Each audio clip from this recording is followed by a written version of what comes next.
walking with it.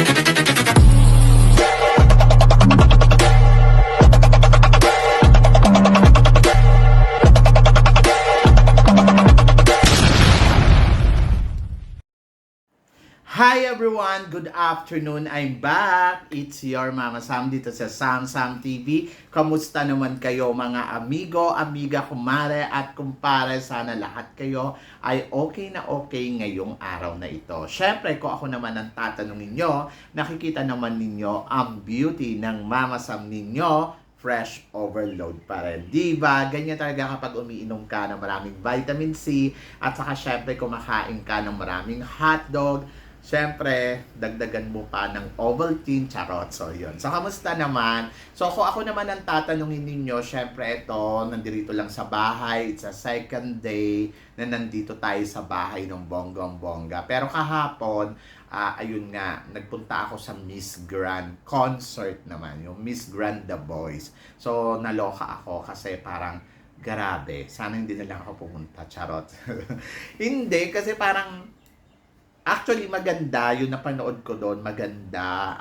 Magagaling yung mga girls. Maraming nag-i-enjoy na mga audience sa mga ginagawa nila. So, yon. So, maganda. Hindi ko lang talaga prepared yung mga ganyang concert. Kasi, syempre, vlogger ako ng beauty queen. Tapos pupunta ako doon. Tapos concert yung madadatnan ko. Ganon. But, ang na-realize ko lang kahapon, sabi ko nga, nabibigyan ng opportunity yung mga girls, yung mailabas yung talent nila. So, syempre, yung iba, nakakaloka kasi sintonado yung boses. Pero yung iba naman, masasabi ko naman na talagang, oy, magandang platform to ng Miss Grand ha. Dahil nabibigyan sila ng chance na maging talent, talent, girl. Kumbaga parang, ipakita nila yung talento nila pagdating sa tawag dito, sa larangan ng business, 'di ba? Kasi ayun nga talagang business talaga siya. Business kasi naghahanap sila ng girl na pwede nila i-package bukod do sa pagiging beauty queen, meron din talent. So, yun. So, ganun kasi yun nangyari kay Impa. Si Impa kasi parang bukod doon sa pagiging Miss Grand, na-discover din ni Mr. Nawat sa kanya yung galing niya kung paano din talaga kumanta, sumayaw. So, ngayon, singer na siya. So, yon. Ang bongga lang kasi parang talagang malaki yung pera na pumapasok sa kanila dahil sa mga ginagawa nilang show. So, yon. So, kaya ang Miss Grand ngayon, hindi na siya hindi lang siya beauty contest, talent show na din siya. Sabi ko nga, bakit kaya si Mr. Nawat hindi na lang magtayo ng parang Dutch Entertainment, yung ganon.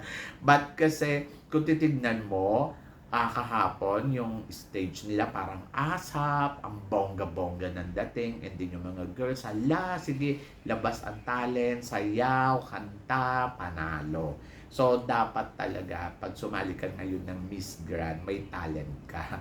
Yung gusto ni Mr. Nawat, as long as possible talaga, marunong talaga sa entertainment yung girls. So, yon. Kaya kung mag-a-appoint tayo, sabi ko nga, ang pwede dyan, number one, I think si Michelle Arceo. Kasi si Michelle Arceo kasi, alam mo yon, ang mali lang kasi talaga sa Miss Grand Philippines.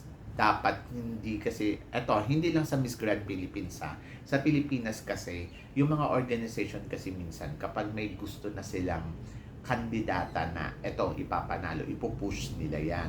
So, halimbawa, katulad na lang sa Miss World Philippines. So, marami namang magagaling na kandidata na talagang alam mo yun, papalo hanggang sa dulo ng competition. Pero no, ang kukunin nila kung sino yung gusto nila. Ganun yung nangyari sa Miss Grand Sa Miss Grand, parang kung tutuusin, dapat ang nanalo doon si Michelle Arceo. Kasi si Michelle Arceo kasi kung titignan mo, total package siya. Bukod doon sa maganda, may talent. Kasi na-discover ko yun yung lumaban siya dito sa Reina Hispano-Americana. So nakita natin na talaga naman, ang ganda ni Michelle Arceo dyan. Yung mga pasabog niya talaga, pak na pak talaga. And may talent, and then marunong din talaga rumampa. So, dapat siya yung pinadala natin sa Miss Grand, ganon. So, dapat si Nikki Di Mora naman pinadala doon sa sa Reina Hispano-Americana. So, ngayon kung magpapadala tayo, ayan, dapat ang mga pagpilian, yung may mga talent din talaga. Saka hindi lang magaling basta-basta rumampa. Dapat marunong din talaga sa yung alam mo yung marunong kumanta at may ganda. So, napaka-importante kasi yung pleasant personality na tinatawag kasi isa yun sa mga mahalaga. So, yun yung nakita ko yung mga babae kagabi, kanya-kanyang eksena. Talagang yung beauty nila, pinagandaan nila ng bonggang-bongga. So, syempre, gawa-gawa na yung mga ritokada talaga sila. Yung, alam mo yun, grabe ang ganda nila. Diyosahan na. Yung, alam mo yun, ayun na, syempre kasama na dun yung nagpa-increase sila ng vitamin C sa katawan para lalong mas pumuti, mas bumongga, mas kuminis, yon. Kasi syempre pag nag-inject ka ng ganun, talagang gaganda ka ng bonggang-bongga. So anyway, congratulations sa mga girls sa Miss Grand Thailand. And then ayun nga, nakita natin na nabigyan sila ng opportunity na maipakita nila yung talent nila, di ba? And then doon naman sa Miss Supranational, so yung reyna nila, no, may eksena din, talagang may ganap din. Nakita naman natin na nagbigay ng mga, alam mo yon, ng mga gamot or ng basta may charity silang ginagawa sa Peru. So ang bongga. So, para sa akin, ang Miss Supranational, hindi lang sila basta-basta beauty, meron din silang purpose. Di ba? Para silang Miss World. So, para ngayon, kasi yung mga beauty queen ngayon, katulad ng sa Miss Universe, parang kung iisipin mo, wala namang ginagawa yung Miss Universe, pag glamour lang no? So, parang ang bongga-bongga lang ng mga eksena niya. Kung titignan mo, nandoon, namamasyal, so magtutour sa Asia para mag-promote ng skincare, para mag-promote ng tawag dito, ng yung Miss Universe. So, skincare. So, sabing ganun, kailangan daw yung mananalo daw na Miss Universe Philippines, dapat daw may kakayahan daw na i-promote ang skincare product. O, di ba? So, yun. So, nakakaloka. Dahil kung hindi, matatalo siya. Charot. So, yun. Napansin ko lang, kaya pala sila naghahanap sa ngayon ang Miss Universe ang hinahanap nila ngayon yung perfect talaga. Yung alam mo yun, yung sobrang kailangan may ganda ka talaga. Kasi syempre, paano ka naman magiging model ng skincare product kung hindi ka naman ganun kagandahan. So, medyo talagang, alam mo yun, malulugi sila. Charot. So, yun. Anyway, so, I hope yung Miss Universe ay meron silang purpose kung bakit sila nandito sa mundo ng pageant. Kasi kung hindi, alam mo sa totoo lang, baka magbilang ka lang ng mga ilang taon pa, mga 7 taon, babaksak ang Miss Universe kung patuloy nilang ganyan yung gagawin lang nila.